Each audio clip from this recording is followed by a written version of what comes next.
Boa tarde, pessoal. 5 horas e 5 minutos. Estamos entrando aqui em nossa live, né? Hoje com uma convidada muito especial, Ana Paula Henkel, medalhista olímpica, né? Atleta e hoje comentarista política, pode-se dizer, Ana? Estudante de ciência política. Estudante de ciências políticas nos Estados Unidos.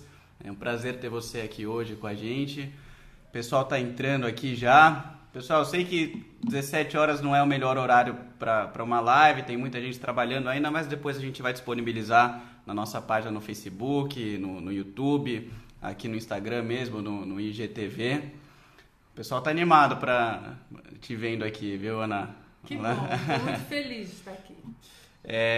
Bom, eu queria começar perguntando sobre esse envolvimento seu, né, com as pautas políticas, né, depois da sua carreira muito bem sucedida como jogadora, você passou a se envolver cada vez mais, e aí você foi estudar ciência política nos Estados Unidos, né? Isso foi consequência de um interesse cada vez maior por política? Como é que aconteceu essa transição? Bom, acho que primeiro é uma honra estar aqui numa live no Instagram e dizer que eu estou me acostumando com o Instagram. Eu tenho amigas que estão me puxando cada dia mais. Tem que ficar mais ativa no Instagram, então prometo que ficarei mais ativa no Instagram e aqui é a primeira porta, né? Vou postar o link depois lá no meu Instagram.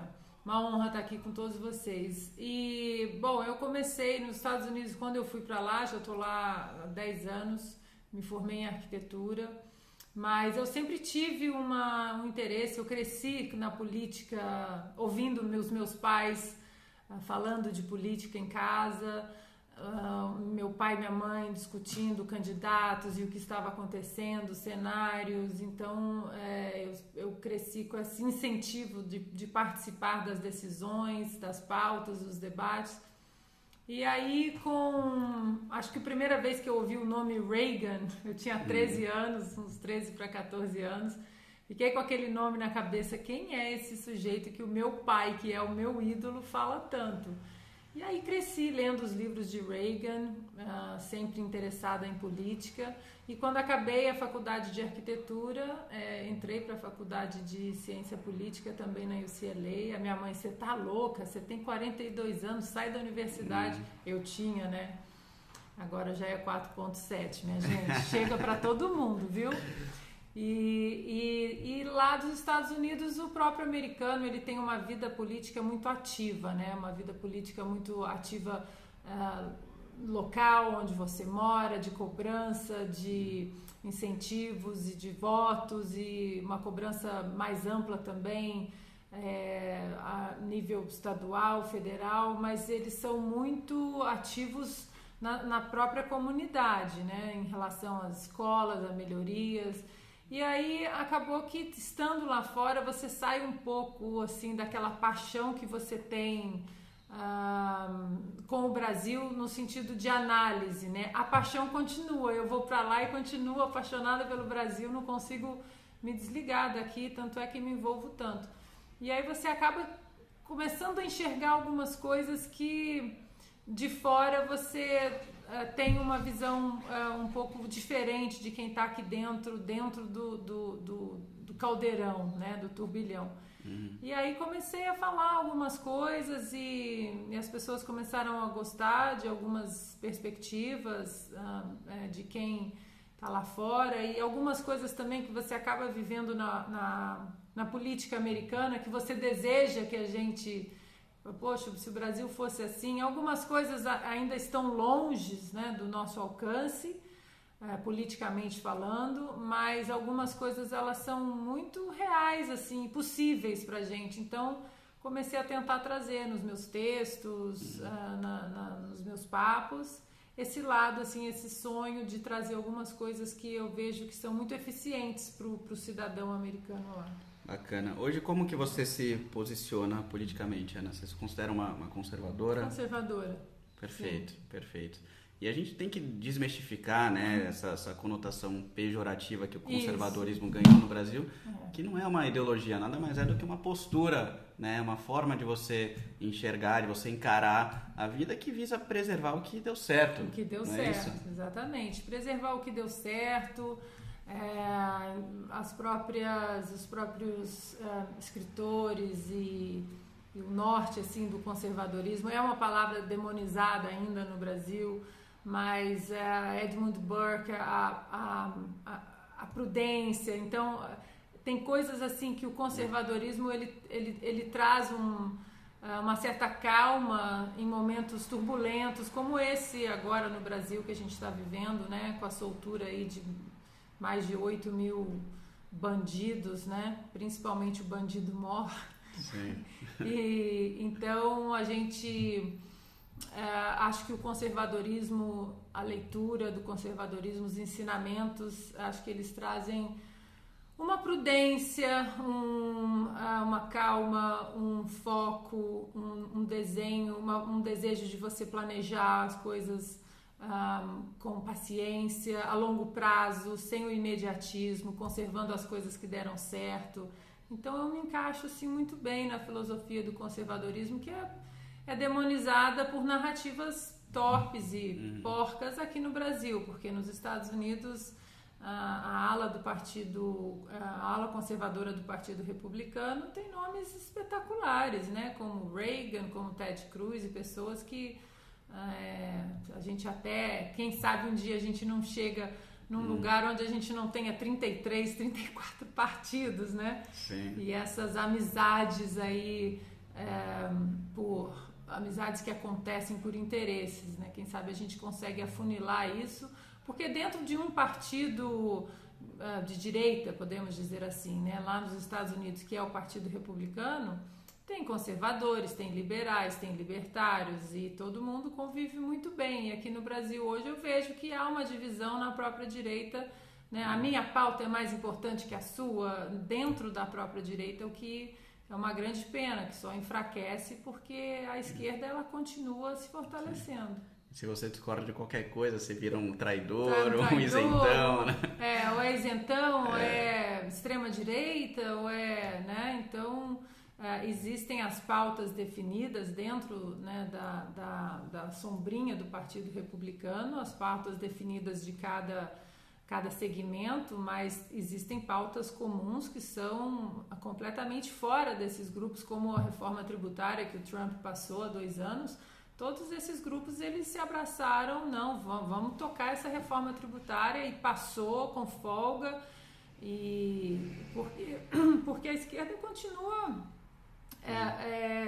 eles se retroalimentam, né, de uma maneira muito, que é uma verdadeira seita, assim, para ser bem sincera. Sim. Agora, nos Estados Unidos, o próprio Partido Democrata está sofrendo com uma ala psolista, né, dentro do Partido Democrata. Muito radical, né? Muito radical. O JFK, o JFK deve estar se virando lá no túmulo, meu Deus, o que fizeram com o meu partido.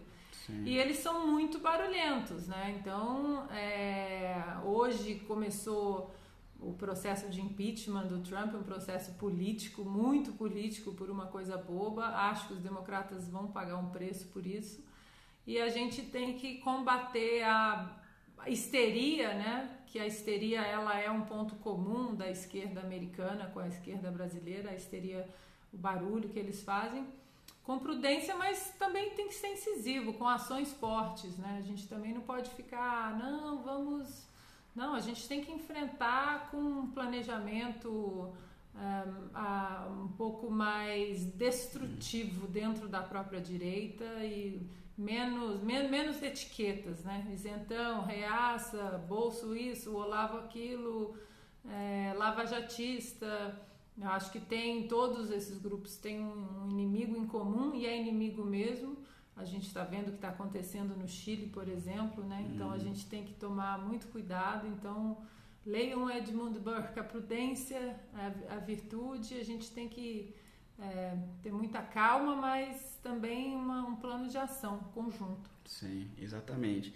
Então a gente tem, agora já puxando para o tema da nossa live, né? De um lado o conservadorismo que prega exatamente essa prudência, né? Pode haver evoluções na sociedade e é natural que tenha essas evoluções, mas com cautela, né? Não com essa forçação de barra, não de forma impositiva como a esquerda quer fazer.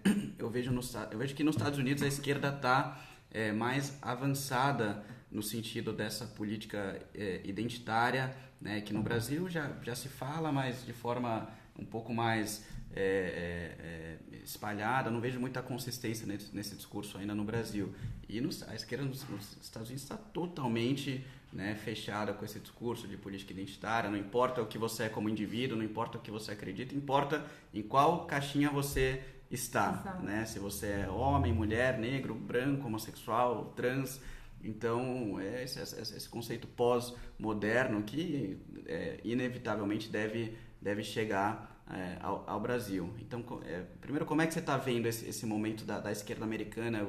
Eu vejo essa ala muito radicalizada do Partido Democrata, e eu vejo pessoas, incrivelmente aqui no Brasil, falando, não, mas não tem esquerda nos Estados Unidos, né? É um país capitalista.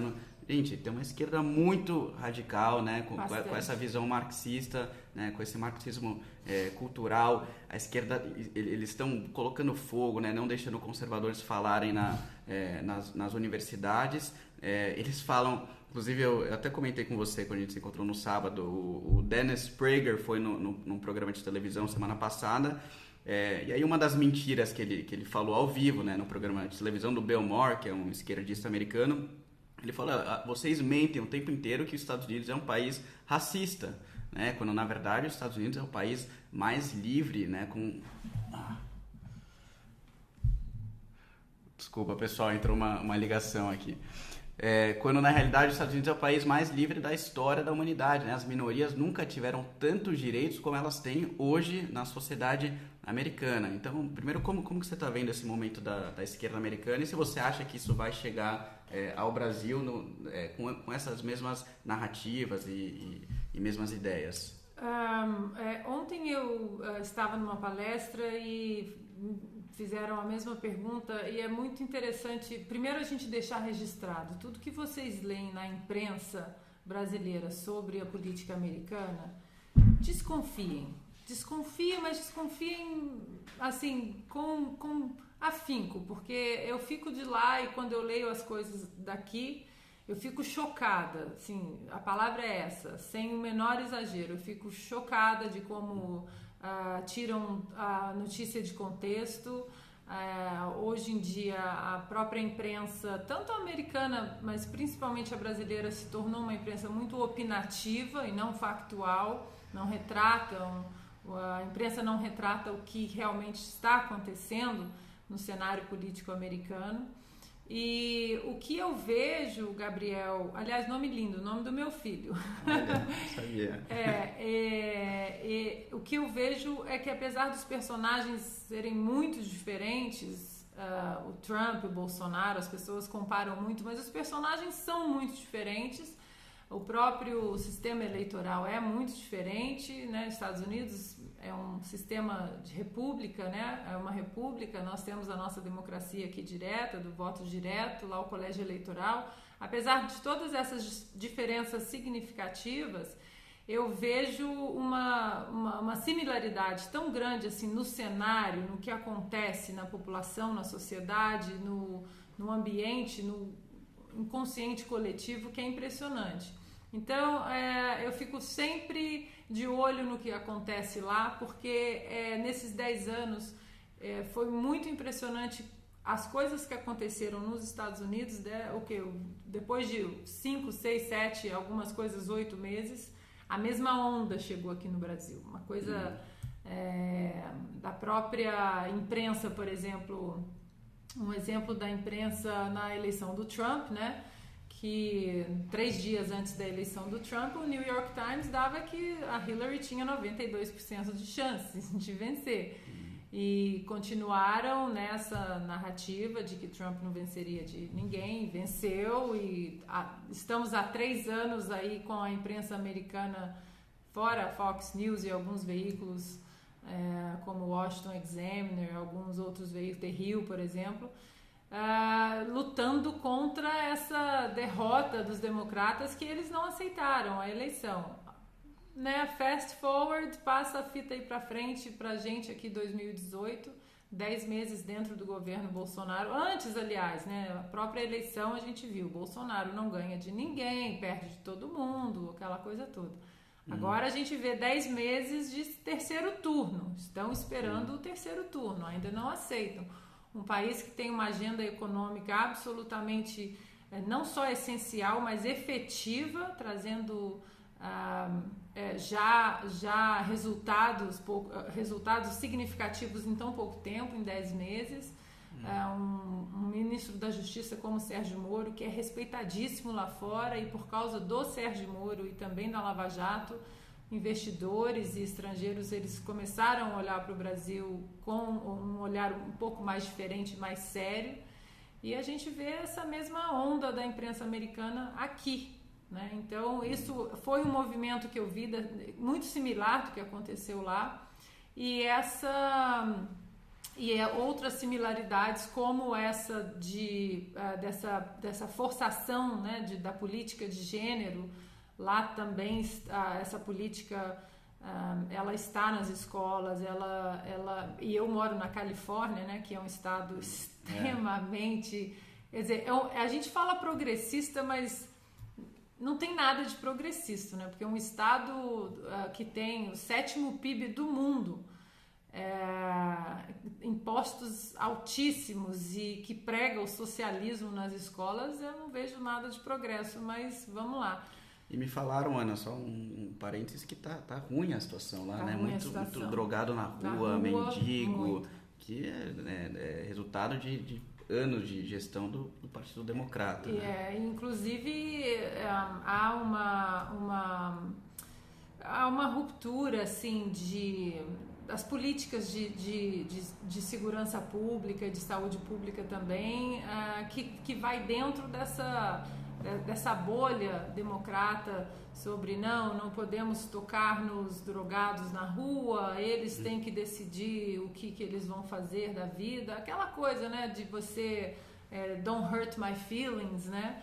E então a gente está vendo muito drogado na rua, as pessoas, os institutos mentais, muita gente com problemas mentais e se drogando na rua, os institutos mentais completamente abandonados na Califórnia. Então a gente vê também já muita gente saindo da Califórnia, indo para outros estados, porque além dos impostos altíssimos, né, na Califórnia, a saúde pública, a segurança pública, você vê também agora uma onda de quase marginalizar policiais, que também chegou aqui no Brasil. Então é um movimento muito estranho assim, da esquerda de lá com a esquerda daqui, e existe esquerda lá sim, viu? Existe sim. Inclusive tem um movimento muito interessante que eu tenho certeza que você deve estar acompanhando. E você que está assistindo ou que vai assistir esse vídeo, procurem um movimento chamado Blaxit, que é liderado por uma americana negra chamada Candace Owens. Blaxit é Black Exit do Partido Democrata, né? Então ela está liderando um movimento gigantesco. Teve um evento em Atlanta, se não me engano agora esse último fim de semana, lotado. Ela está fazendo eventos em diversas cidades, falando com negros americanos e falando que eles não têm que, né, obrigatoriamente votarem no Partido Democrata, né? O Partido Democrata usou os negros nos Estados Unidos ao longo das últimas décadas como massa de manobra, exatamente como o PT fez aqui, né, com as pessoas mais pobres. Então, esse é um movimento muito interessante. Eu acho que a gente tem que fazer a mesma coisa aqui no Brasil, né? Eu tenho conversado com várias pessoas que, né, deveriam ser esquerdistas por seu perfil identitário, mas que estão quebrando esse paradigma, né, com homossexuais, negros. Então a gente tem que realmente quebrar essa barreira, quebrar esse paradigma, né? Espiral do silêncio também, né? Porque é uma polícia, existe uma espiral do silêncio que a gente tem que quebrar, e eu acho que até a minha própria pauta em proteção das mulheres, que muita gente fala-se muito em inclusão de trans, mas não é, a gente não está falando sobre inclusão de trans, a gente está falando sobre exclusão de mulheres. Essa pauta também, ela sempre esteve na lista ali da espiral do silêncio, não pode falar, a gente não pode... Tem que falar em inclusão, em diversidade, não pode... Então a gente tem que quebrar. Tem outro movimento também, a Candace Owens está sempre no Senado americano, assim, destruindo os políticos democratas com aquelas perguntas e pegadinhas infantis. E tem um outro rapaz também que tem um movimento que se chama Walk Away. Se você colocar a hashtag WalkAway no Facebook e no Instagram, você vai ver o nome dele. O nome dele é Brandon Straka, é Straka. E ele é um homossexual que votou a vida toda no Partido Democrata, inclusive na eleição de 2016 ele votou na Hillary e ele tomou um red pill. Ele começou a investigar algumas coisas que... A arrumadeira da casa dele mandava para ele, uma republicana, e começou a ver os vídeos que ela mandava, e aí ele começou a pesquisar. E aí ele tem uma entrevista no Mark Levin, que é muito boa essa entrevista, que é um programa da Fox News, todo domingo à noite, o Mark Levin, se você colocar no YouTube Mark Levin, escreve Levin, e Brandon Straka, tem essa entrevista maravilhosa, inclusive com subtítulo em português também. E ele fala que depois que ele pesquisou muito sobre esse movimento do Partido Democrata de colocar as pessoas em grupos, né, em homossexuais, em negros, em trans e meio que obrigar, né, cada grupo de uma certa forma a se sentir culpado por não votar no Partido Democrata, ele falou que ele ficou muito mal, ele entrou em depressão, assim, ficou quase um mês mal, porque ele se sentiu usado durante esses anos todos. E hoje ele já encontrou com o Trump na Casa Branca, ele adora o Trump, ele hoje é republicano, e ele fez esse movimento Walk Away, que é de ex-democratas, eleitores que votaram no Partido Democrata, que querem sair do Partido Democrata, porque são negros ou homossexuais ou mulheres ou minorias. E o próprio conservadorismo prega, né, que a menor das minorias é o indivíduo, né? Então você tem que ter a sua voz. O Kanye West agora também ele comprou a briga. E pegou o microfone e falou: não aceito que pela minha cor eu seja obrigado a votar em um partido. Então tem um movimento bacana acontecendo nos Estados Unidos, que esse movimento eu espero que chegue aqui também. Com certeza. Bom, Ana, agora puxando para nossa...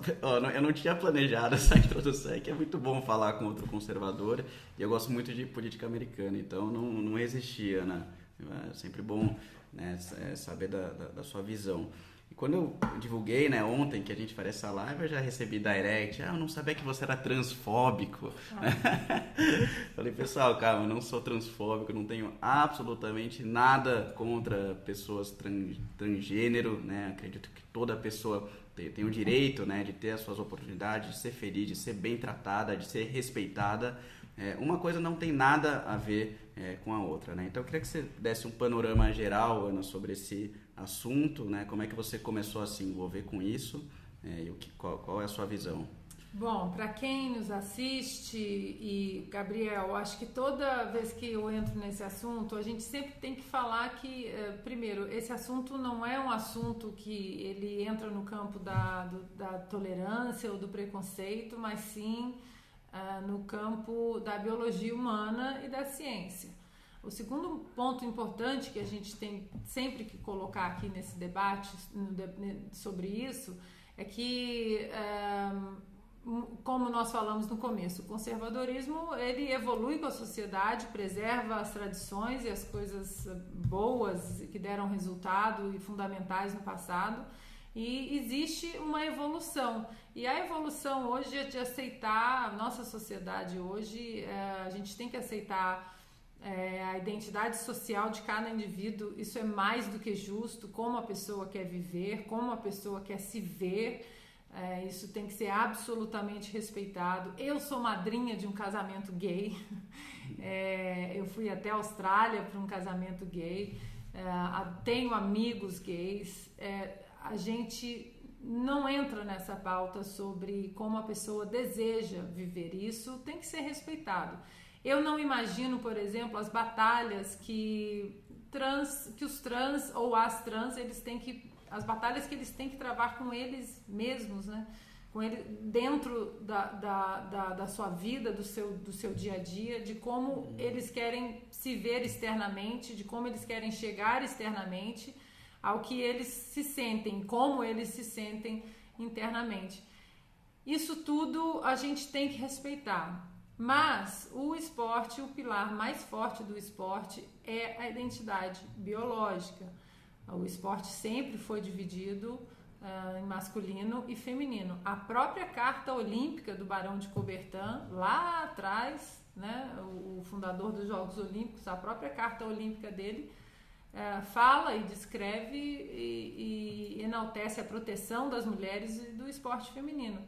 Então, esse debate ele tem que ser colocado de uma maneira muito madura, porque ele não é um debate sobre inclusão de trans, mas exclusão de mulheres, ou seja, nós estamos excluindo mulheres e afetando toda uma parcela de uma sociedade. Aqui no Brasil, acho que a população feminina é 55%, uma coisa assim, nos Estados Unidos 51%. Então, toda essa parcela da população, metade da população, é atingida por causa da exceção, ou seja, a gente vai mudar a regra por causa da exceção. Mais uma vez, a identidade social tem que ser respeitada. Acho que inclusão, se a gente quiser falar em inclusão mesmo, acho que seria bacana a gente ver uma trans, né, que fez a transição para o sexo feminino, continuar jogando com os homens, né? Porque a biologia humana e a ciência, ela é muito... O Y você não muda, né? O XY, o XX é uma carga genética forte, e junto com essa carga genética existem coisas que são imutáveis, como, por exemplo, o coração de homem é maior, os pulmões são maiores, a capacidade de oxigenação sanguínea é 6, 7 vezes maior que a nossa, densidade óssea, musculatura, impulsão, a própria aerodinâmica do corpo masculino é muito diferente da nossa, né? A mulher tem o quadril mais largo e fica o centro de gravidade mais próximo do chão, então salta menos. Então, uma série de coisas que apenas baixar a testosterona 12 meses, que essa é a única regra do COI hoje. O homem que faz a transição para o gênero feminino só precisa baixar a testosterona durante 12 meses para até 10 nanomols por litro e está apto a jogar com qualquer menina, com qualquer mulher. Nem cirurgia é obrigatório mais. Então, e a média de mulheres é 3. Né? A média é 3. Você pode ter 2,5, 3,20 e até isso já é injusto com as mulheres, porque as trans podem ter até 10 nanomols por litro e nós mulheres na média é 3, então as próprias trans continuam com uma testosterona 3 vezes acima, maior, né, do que a nossa. Então existem características da genética masculina, como a altura, por exemplo, que 12 meses de testosterona baixa não revertem, né? Então é exatamente isso que a gente vem pedindo junto às entidades esportivas, principalmente ao COI. Essa semana eu tive muitas reuniões aqui em São Paulo, fizemos uma comissão médica e técnica aqui em São Paulo com médicos, fisiologistas, geneticistas, biomédicos e ortopedistas e advogados, para a gente começar a ter uma representação mais firme, mais legal junto ao COI, porque como o COI deu essa permissão, e isso é uma coisa que a gente sempre tem que falar também, não é regra, não é lei, é apenas uma recomendação do Comitê Olímpico. As federações de vôlei, basquete, futebol, cada uma aceita ou não a recomendação. Algumas, agora nos Estados Unidos, a Federação de Weightlifting, por exemplo, já disse que não vai ter, porque, né, óbvio. A gente vê casos, o próprio Dana White do UFC também falou, não tem como, né? Eles tinham permitido, né? Teve Eles até tinham uma permitido. menina que ficou super mal, ficou em coma, né? Então, tem uma lutadora nos Estados Unidos, vocês que estão aí nos assistindo, googlem, Fallon Fox, e ela era um caminhoneiro e serviu o exército americano, como soldado do exército americano, fez a transição para o gênero feminino, e das 6 lutas que ela fez, ela ganhou 5, e dessas 5, 2 mulheres ficaram muito machucadas, uma ficou em coma com deslocamento de retina, globo ocular. Então, me perdoem, mas é uma insanidade, né? A gente vê homens batendo em mulheres, literalmente, ganhando títulos, premiações, mas isso é só uma ponta, assim, do iceberg, viu, Gabriel? Porque isso a gente fala de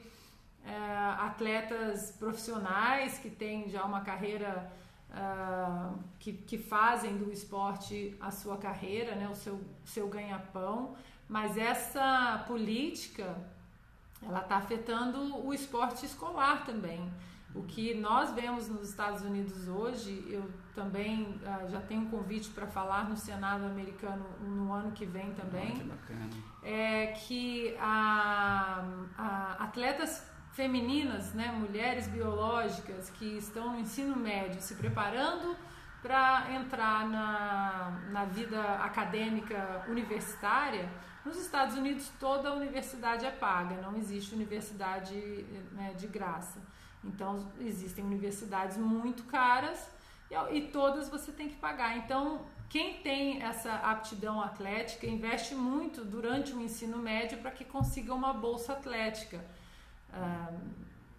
Vôlei, atletismo. Então, se no vôlei é ruim, imagina no esporte individual. O que está acontecendo agora nos Estados Unidos é que meninas que nasceram meninas e que treinaram durante os 3, 4 anos do ensino médio para conseguir essa bolsa universitária no campo atlético, elas estão perdendo essas bolsas para meninos biológicos. Isso para mim é um absurdo. Inaceitável. É inaceitável. Uma menina, procurem também aí, o nome dela é Celina, em Connecticut. Ela entrou agora com uma ação contra o Estado, exatamente porque ela treinou 2, 3 anos para participar de uma final do estado de Connecticut, onde os técnicos das universidades estariam, que é o campeonato final do estado, onde os olheiros eles estão lá para recrutar essas meninas, e classificava para essa final estadual 8 meninas. E a Celina treinou 2 anos para chegar nessa final, finalmente a final onde ela teria a chance de ser recrutada para uma universidade. E ela ficou em 9º, ela não entrou na final. E 2 meninos entraram.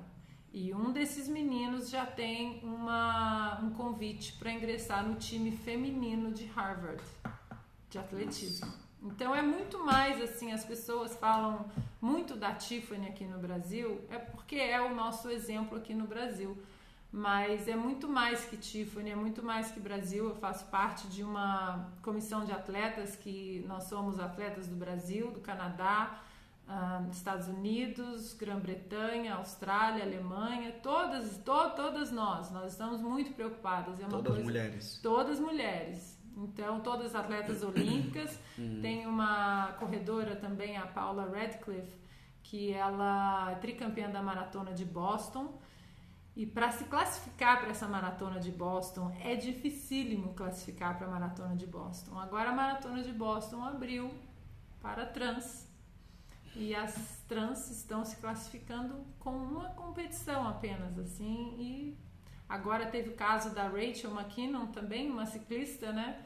Que venceu o Campeonato Mundial de Ciclismo. E quebrou recorde mundial. Então, é uma porta muito perigosa que a gente está abrindo. Isso a gente está falando apenas nos danos sérios e graves em relação às mulheres. Mas tem um outro lado também que as pessoas não sabem, que é um lado muito obscuro, assim, digamos, do esporte olímpico.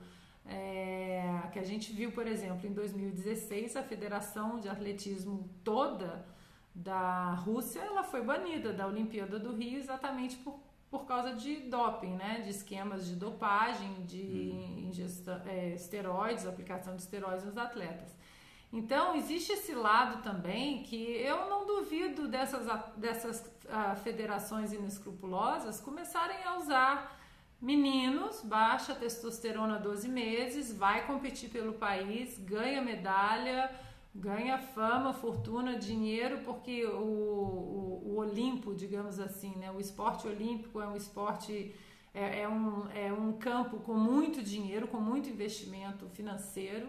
Então, eu não duvido que federações inescrupulosas farão isso. A gente vê nos anos 60, nos anos 70, 80, por exemplo, a Alemanha Oriental dopava suas atletas. Foram mais de 60 mil atletas dopadas, com esquemas de doping, assim, alguns até muito terríveis, onde elas engravidavam de seus técnicos, o nível de testosterona subia e o nível de hormônio de crescimento também subia e elas abortavam para competir. E esse ciclo se repetia durante 3, 4 vezes por ano. Então, outra coisa que as pessoas não sabem é que o doping, ele está sempre anos-luz na frente do antidoping. O antidoping, ele está sempre correndo atrás do doping. Então, a gente abrindo essa porta, muitas meninas ficarão de fora. Você vê, por exemplo, eu vou citar o caso, um exemplo da Tiffany aqui no Brasil, porque nós estamos aqui no Brasil. Mas, por exemplo, se a Tiffany fosse convocada para a seleção, a Tiffany foi Rodrigo até os 30 anos de idade, né? Então, se ela fosse convocada hoje para a seleção, o que não pode, a Federação Internacional de Vôlei ainda tem essa restrição para competições internacionais, mas se ela fosse convocada, uma menina ficaria de fora, uma menina que passou por toda a polícia médica durante toda a vida. Porque se vocês que estão nos assistindo não sabem, nós somos testadas em casa, fora de competição. Você tem que entrar num site e dizer onde você vai estar 1 hora do dia, todos os dias do ano. Então, meu primeiro antidoping, para saber se eu tinha testosterona a mais, que é uma das substâncias supra-sumo aí do esporte, foi com 16 anos. Eu fui testada aos 16, 17, 19, 20, 21, e se achassem um tracinho de testosterona acima do permitido para mim, eu era banida, eu era suspensa. Você é banida de imediato, assim, 4 anos. Aí o seu caso vai para a corte arbitral, para o CAS. E aí você reza para não ser banida do esporte, como algumas mulheres já foram. Sim. E um argumento que eu já vi usarem, acho que não sei se foi numa entrevista com a Rachel McKinnon, mas eles falam, vocês só usam o exemplo das campeãs, que foram campeãs porque realmente são atletas de ponta, mas tem várias atletas que são transgênero e que não ganham competições, que competem de igual para igual, né? Eu já vi esse argumento ser usado também. Mas não interessa, porque essa pessoa, ela tá tirando a vaga de uma mulher. Então, você vê, a Tiffany aqui no Brasil foi um jogador medíocre de vôlei masculino, não chegou em lugar nenhum, jogava em subligas, ligas B fora do Brasil, acho que, se não me engano, jogou uma Superliga B aqui no Brasil e não tinha absolutamente destaque e evidência nenhuma no campo masculino.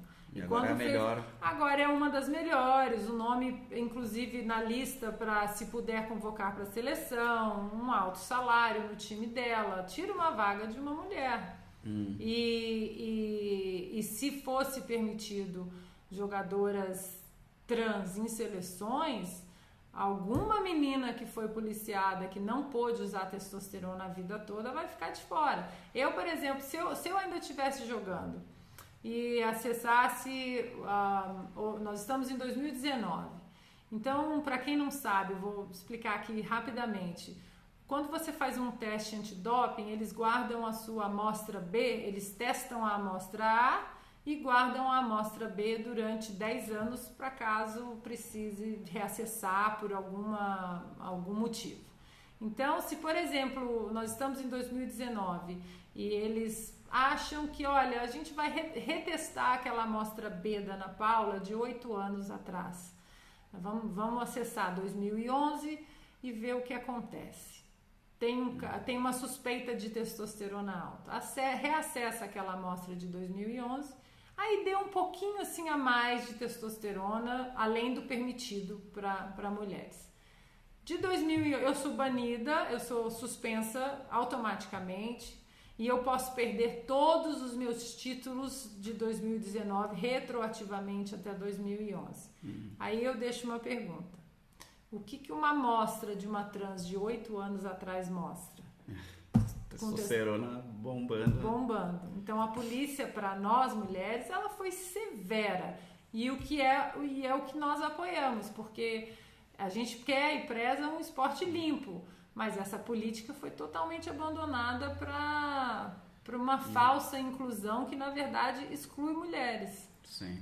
Olha, para a gente finalizar agora, qual que você acha que vai ser a solução? Porque essa discussão não vai parar por aqui, né? Isso faz parte de uma agenda progressista. A gente falou no começo da live, né, do conservadorismo e de forma contrária o progressismo, né, enxerga que tudo que aconteceu até hoje é um lixo, tem que ser jogado na lata do lixo, tudo que vem daqui para frente é bom, né? Então isso faz parte dessa agenda progressista que eles querem forçar cada vez mais.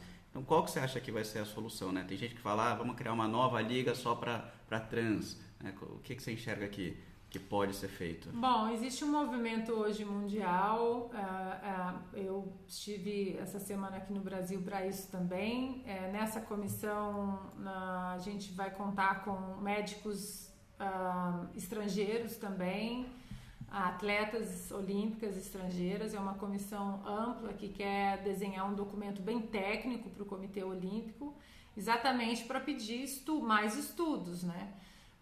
Porque do jeito que a recomendação está hoje, ela está muito prejudicial para as mulheres. Então a gente tem que parar, como a gente diz no esporte, calma, vamos colocar a bola no chão. E a gente pode continuar paralelamente debatendo o que fazer com as trans e vai baixar menos a testosterona, vai baixar mais, vai baixar um pouquinho.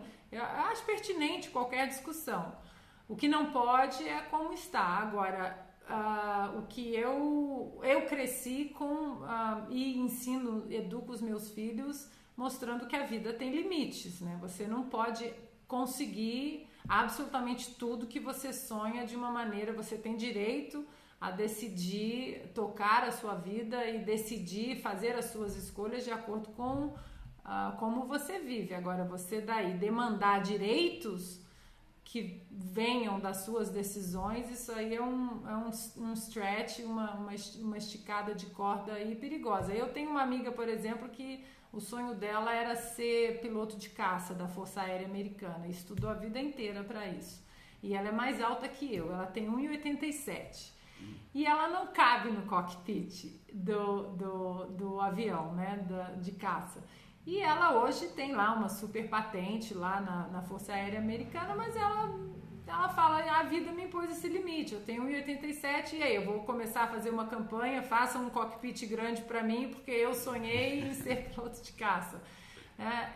Então a gente tem que entender que essa permissão hoje ela é muito prejudicial às mulheres. E para aqueles que sempre tentam levar esse debate para o lado ad hominem, né? Vamos matar o mensageiro, vamos xingar o mensageiro. Olha, tem uma pessoa que é um grande ícone do esporte, um grande ícone da comunidade LGBT, uma ativista das pautas da comunidade LGBT, é homossexual, casada com uma mulher, teve uma técnica trans, que é absolutamente contra essa permissão de trans no esporte feminino, que é a Martina Navratilova, né? Super campeã, super tenista, super campeã, muito ativa aí na comunidade LGBT, e ela é totalmente contra. Então, Gabriel, se chamam Martina Navratilova de transfóbica, quem é a gente na fila do pão, né? Faz parte. Chamam Ben Shapiro, que é judeu, de nazista.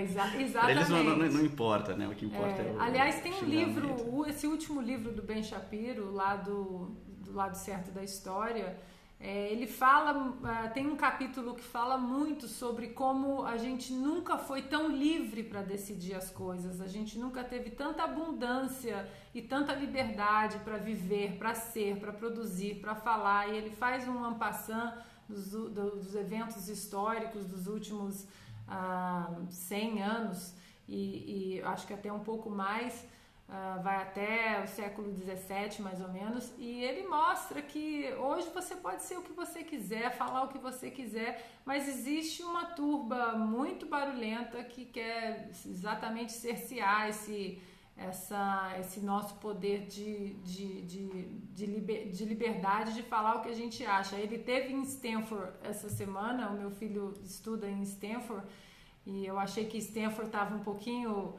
protegido, mas teve protesto lá também, e o que eu encorajo as pessoas que estão nos vendo é quebrar a espiral do silêncio mesmo, e não deixar que a nossa voz não seja ouvida, e sempre levar muito para o lado da elegância, dos bons argumentos, do bom debate, e se acontecer alguma gritaria, vão atacar, não tem jeito. Mas uma coisa eu digo em relação a esse assunto, principalmente para as mulheres que estão nos vendo e nos ouvindo.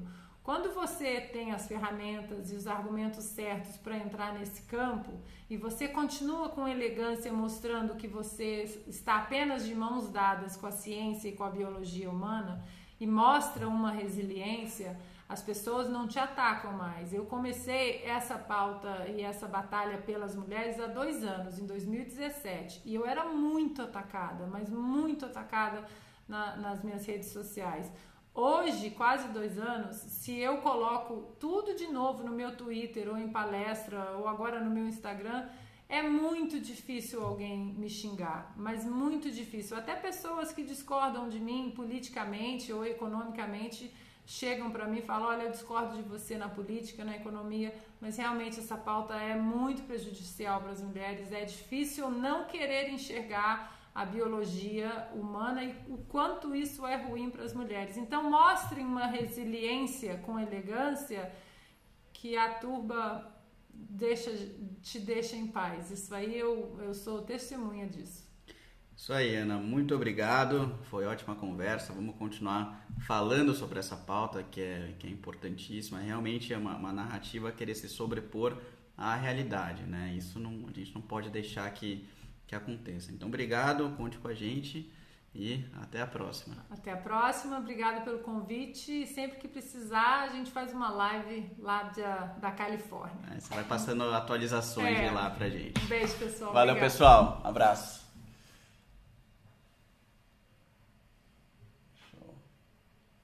E aí você me manda o link, é isso? Te mando, vou salvar aqui.